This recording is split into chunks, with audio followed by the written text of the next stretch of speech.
Hi everyone, very good morning. This is Jyoti Rawat, and I welcome you all in the Little Talks from the CEO episode 10.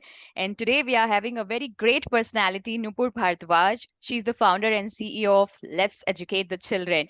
So, hi Nupur, welcome to my podcast. And we just want to know each and everything about you, about your startup, about the initiative which you are doing for the young children's, each and everything. So, over to you, Nupur.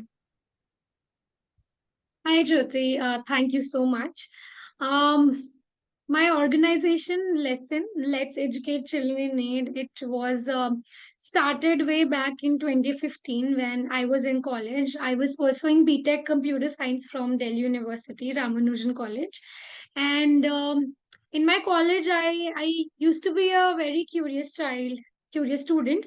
And I was a part of a social innovation project by Delhi University, and through that project, I got opportunities to visit various slums, orphanages, and government schools in Delhi.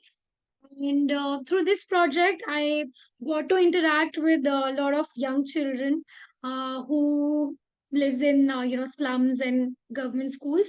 And when I started teaching them, I realized that they are not happy while they are learning. Their parents, their teachers, and their siblings, some of the children were getting very tortured because they were not able to read words. They are not able to do counting. So this somewhere like got me hurt, and I thought that we should do something about it. And then in I remember the date as well. On 31st of May 2015, I, along with some of my friends, we have decided to teach children in a slum of Indraprasth, the ITO in Delhi. And that's how this journey began. And till now, we have worked with 10,000 children. And for me, the number is 12,000 because I have been working since 2014. And we have been taking different initiatives in the domain of education for young children, communities, parents, and teachers. Amazing. What a great initiative you are doing right now, Nupur, especially for the future generation. So, so I know that it is very tough to start in the beginning. So what are the challenges you faced during your initial formation of your group? Like what was the challenge you faced, if you can help us with that? Yeah, in my case, like finding a team of volunteers or interns was very easy because we were a part of Delhi University, and when other colleges also got to know that some girl have taken this initiative in this college, so a lot of students have joined the group and then the organization. But like after running the organization for around 2 3 years, and when I finally decided to pursue it as a full-time career, leaving apart my BTech computer science degree, and doing a rather than doing a corporate job, I decided to indulge myself in the NGO.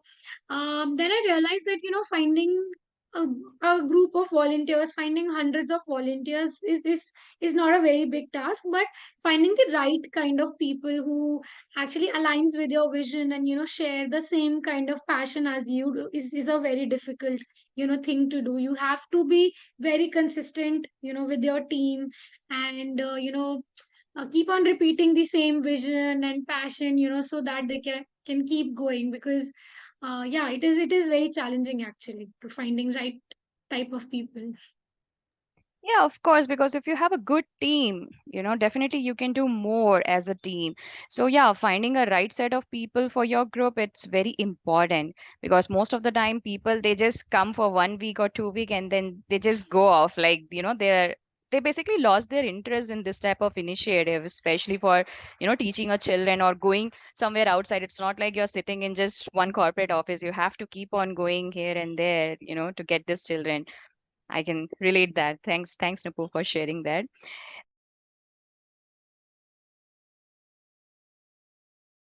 I need to know about something like, what exactly your learnings are from, from this type of initiative. What did you learn, which you can take it for your future as well?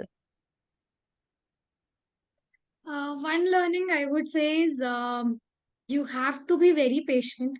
Being a leader, being a founder, or being an educator as well, you have to be very patient to actually see the impact of the work that you're doing. Because in our sector, especially in education, with the young children, you have to be very patient. You have to be very calm, and just understand that good things always take time. You won't even if I talk about fundraising, because I'm like involved in the fundraising for my organization. So yeah, fundraising also cannot happen in just one day. You have to be consistent. You have to put a lot of effort over a good period of time. Then only you will be able to see the difference.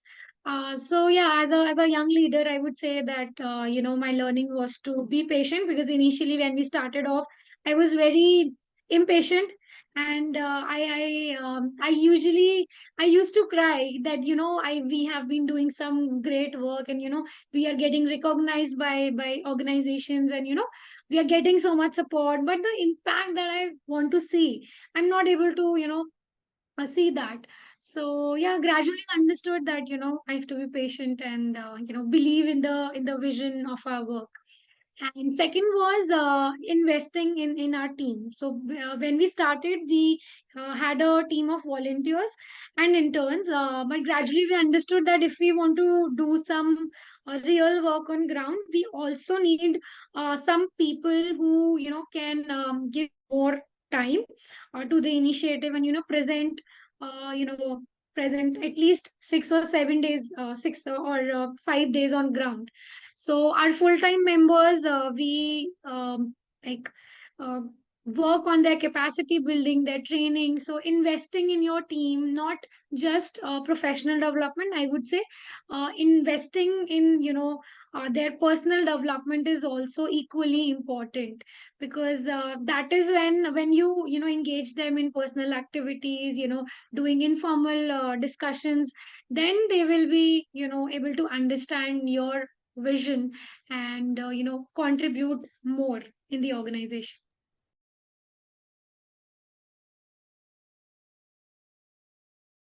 Right, right. Very well said. Nupur, when we talk about strategies, like, always you have to keep some, strategies with you for your future references or for your future initiative. Have you ever faced any strategy which didn't work out for you? If you can share that Yeah, moment. actually many. Okay, yeah, please Yeah, go ahead. actually many strategies. Yeah. So initially when we started expanding our work in slums, so we started with a slum in Indraprasth ITO. It's in Delhi.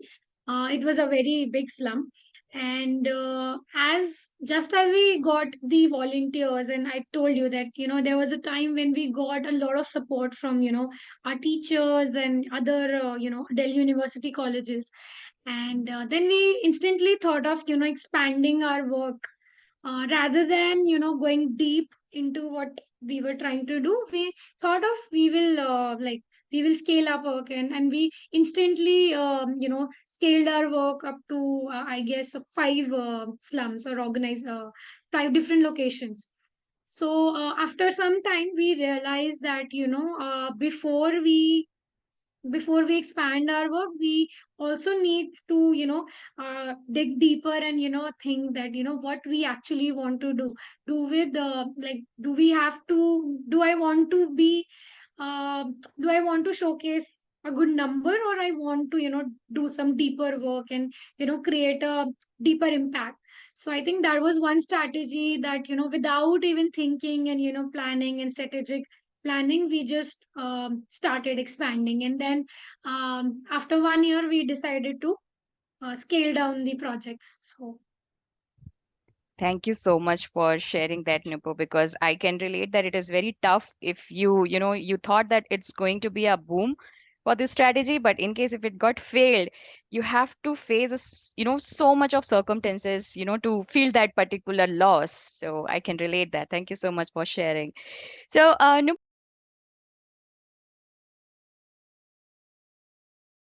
Nupur, moving to the next question.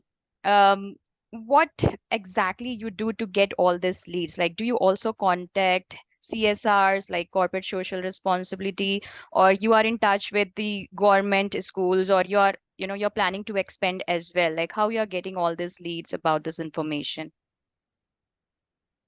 Yeah, till 2021, we used to be an independent organization who used to run our own community centers and programs. In December 2022, we realized that government is already having a good infrastructure. They have, children coming to the centers. So why don't we, expand our work there? So we recently partnered with UP government, and we are doing a pilot project with them in 8 Anganwadis of district Gautam Budh Nagar, it's near Noida. And so government is not providing any financial support to us right now, but they are providing us the infrastructure and the information curriculum. And yeah, we are helping each other. If I talk about the financial aspect of the organization, how we fundraise, so for fundraising we are actually we have a lot of strategies in place. So one is of course reaching out to CSR, funding, and approaching companies. So we are doing that. In 2019, I, along with two of my co-founders, we got a Wipro Founders Fellowship. So from there we got support for 3 years, and now we are in the review process and renewal process actually. So now the fellowship will be converted to an organizational grant. So that is one. Apart from this, we have been, getting some small grants from different organizations like BCG, and there were some more organizations. But those organizations were actually supporting us for a very short period of time. And now we are actually we have some individual donors as well who are supporting a very particular cause, specific cause. And then we, of course, we do some events, fundraiser events to raise funds, and secondly to raise awareness about the work we do and how impactful it is, so that people can connect, and eventually it will help us in fundraising and Yeah. marketing about the work that we do.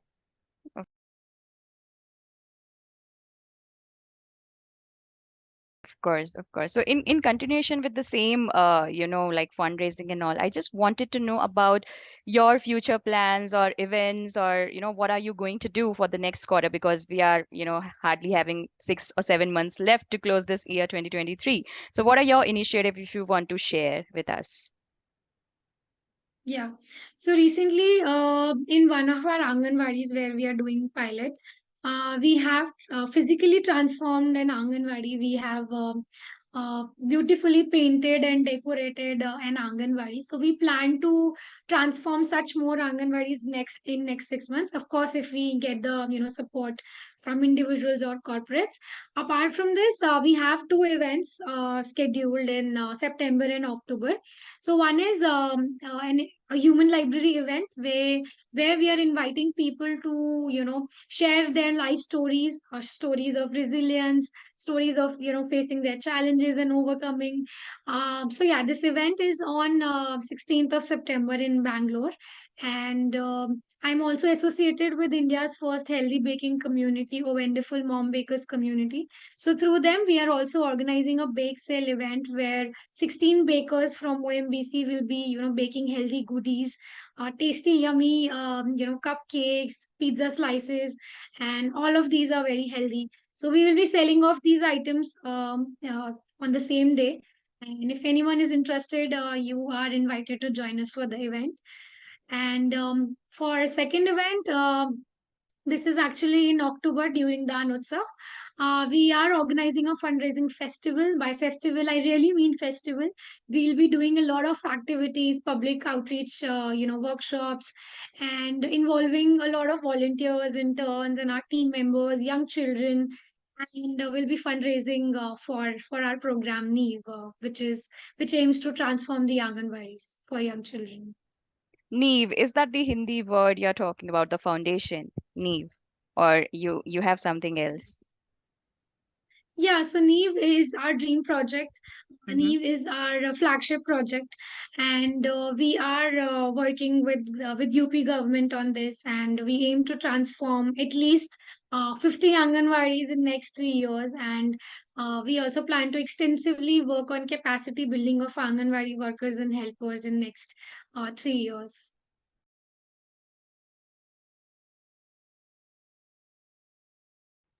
Wow, you have like all milestones set for this year and for the upcoming years. Perfect, perfect. So, Nupur, I know like we have to close this podcast, but before that, I always ask all the founders to share at least, your learnings with the future generation. So, what are your feedback, suggestions, or anything which you want to share for the upcoming, new founders or the startup founders if they also want to initiate the same line, like educating children. So what are your thoughts to share? Um, I would say that everybody should work on field at least at least for an year or for 2 years, because when we work on field as a founder, you have so many realizations, so many reflections, and then when you start marketing and fundraising, or do anything about your organization and represent your organization, especially in on any platform. So like, you should understand the problem that your organization is facing, whether it's a profitable startup or a non-profit organization like us. If I'm a founder, if I call myself CEO, I should know all the problems that my beneficiaries have been facing on ground, and accordingly we can find some innovative and sustainable solutions. So it is very important to work on ground. This is primary actually. Fundraising, marketing, and that comes at a very later stage, because um, right now I've seen many organization, and I've also been getting requests from some young founders that they want some mentorship.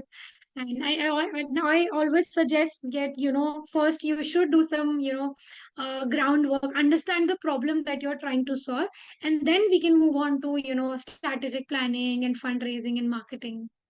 So yeah. Thank you. Thank you so much for sharing this, Nupur.